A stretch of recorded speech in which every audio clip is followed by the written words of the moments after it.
వేణువిలోలా విజయ గోపాల వేదాగమమూలా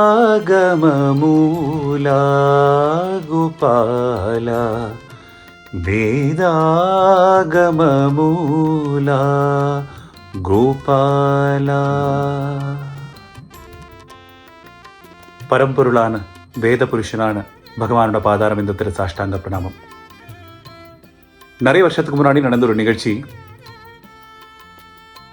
ஒரு தடவை சுவாமி உபனிஷத்தை பற்றி, வேதாந்தத்தை பற்றி ஒரு சீரீஸ் ஆஃப் டிஸ்கோர்ஸே கொடுத்துட்டு இருந்தார். அந்த டைமில் சுவாமி டிஸ்கோர்ஸ் டிரான்ஸ்லேட் பண்ணுற ஒரு பெரியவர். அவருக்கு திடீர்னு ஒரு மனதில் ஒரு சந்தேகம். சுவாமி வேதாந்தத்தை பற்றி சொல்கிறாரு, ஆனால் வழக்கமாக வேதாந்தத்தை பற்றி யார் அவங்க பிரவச்சனம் பண்ணும்போது, டிஸ்கோர்ஸ் கொடுக்கும்போது நிறைய வேதாந்தத்துலேருந்து இதெல்லாம் கோட் பண்ணுவாங்க, சம்ஸ்கிருதத்தில் கோட் பண்ணுவாங்க. வேதாந்தம்னா புரிஞ்சுக்கிறதே ரொம்ப கஷ்டமாக இருக்கும். ஆனால் சுவாமி சாதாரண பாமர மக்களுக்கு தெரிகிற மாதிரி பாஷையில் எடுத்து சொல்கிறாரு. இது நிஜமாவே வேதாந்தம் தானா இல்லையான்னு ஒரு வேண்டாத ஒரு சந்தேகம் ஒரு மைண்டில் வந்தது. அது என்ன பண்ணார்னா, வேறொரு பெரியவர்கிட்ட, வேதம் உபனிஷத்துலாம் நல்லா படித்த ஒரு பண்டிதர்கிட்ட போய் கேட்டிருக்காரு. புட்டபர்த்தியில் இருக்கிற பண்டிதர்கிட்ட கேட்டிருக்காரு, சார் நான் கேட்குறேன்னு தப்பாக நினச்சிக்காதீங்க, சுவாமி இது மாதிரி வேதம் வேதாந்தம் அதெல்லாம் டிஸ்கோர்ஸ் கொடுக்குறாரு, அது நிஜமாவே வேதாந்தம் தானா சார் கேட்டபோட உடனே அவர் சொல்கிறாரு, அந்த வேத பண்டிதன் சொல்கிறாரு, அப்பா சுவாமி உயர்ந்த வேதாந்த தத்துவத்தை நமக்காக சுலபமாக சுவாமி சொல்லி கொடுக்குறாரு அவங்க பேசிக்கிறாங்க. அதுக்கப்புறமா நெக்ஸ்ட் டே மறுபடியும் சுவாமி டிஸ்கோர்ஸ் கொடுக்குறாரு. இந்த சந்தேகம் அந்த பெரியவர் அவர் தான் டிரான்ஸ்லேட் பண்ணுறாரு.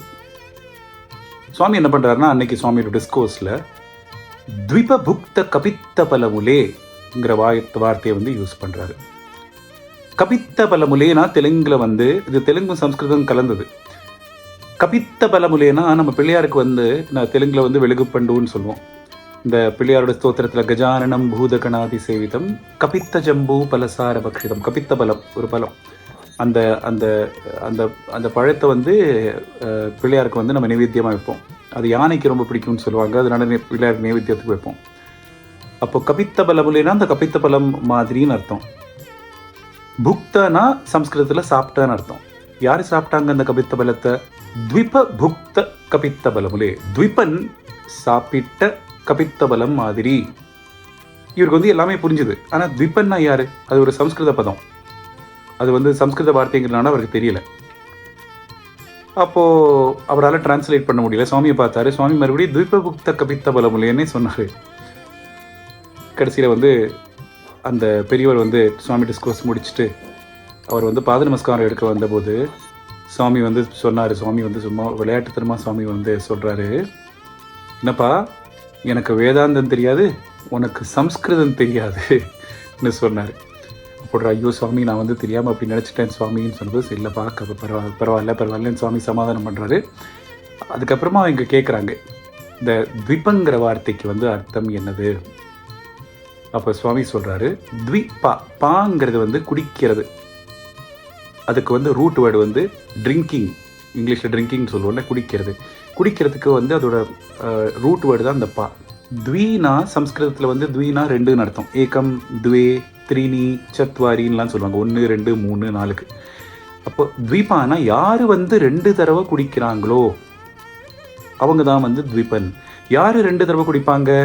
யானை. ஏன்னா யானை முதல்ல அதோட தும்பியால் குடிக்கும் தண்ணி, ரெண்டாவது ஒரு வாயில குடிக்குது இல்லை, 2 தடவை குடிக்குது இல்லை, அதனால அதுக்கு த்விபன். யானைக்கு த்விபன்னு பேர் இருக்கு. அப்போ யானை சாப்பிட்ட இந்த கபித்த பலன் மாதிரின்னு சொல்றாரு. அந்த டிஸ்கோர்ஸில் சுவாமி என்ன சொல்ல வர்றாரு, அது நமக்கு ஒரு பெரிய மெசேஜ்.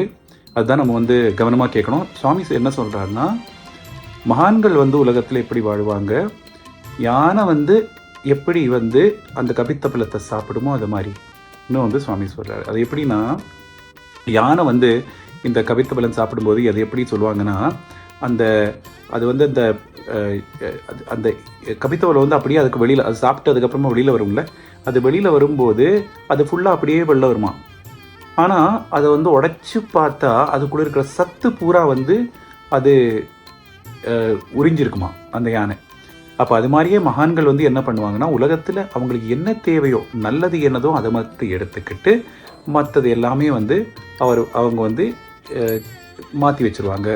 சி ஓன்லி குட்னு சுவாமி சொல்கிறாரு. எல்லாத்துலேயும் நல்லதே பாருங்கள், ஈவில் பார்க்காதீங்க, எல்லாருலேயும் நல்லதே பாருங்கள். நமக்கு தேவையில்லாத விஷயங்கள், நம்ம எந்த விஷயங்கள் நம்ம சுவாமி கிட்ட நெருக்கமாக எடுத்துகிட்டு போகலையோ அந்த விஷயத்தில் வந்து நம்ம கவனமே செலுத்த வேண்டாம். நம்ம கவனம் எப்போதுமே வந்து நல்லது அதுலேயே இருக்கட்டும். எல்லாத்துக்குள்ளேயும் கடவுளே பாருங்கள். தேவையில்லாத விஷயத்த வந்து நம்ம வந்து இப்போ யாராவது நம்மகிட்ட என்ன சொன்னாங்கன்னா அது நமக்கு பிடிக்கலைன்னா அதை மட்டும் எடுத்துக்கிட்டு, நல்லது மட்டும் எடுத்துக்கிட்டு, பிடிக்காத விஷயத்த அப்படியே சாய்ராம்னு அப்படியே விட்டுடணும். அப்படி வந்து எப்படி வாழணும்னு த்விபபுக்த கபித்த பலமுலேன்னு சுவாமி வந்து அழகாக வந்து இந்த எக்ஸ்பீரியன்ஸ் மூலியமாக சுவாமி வந்து எடுத்து சொல்கிறாரு. பெரிய வேதாந்த தத்துவத்தை சுவாமி ரொம்ப சுலபமாக நமக்கு வந்து எடுத்து சொல்கிறாரு.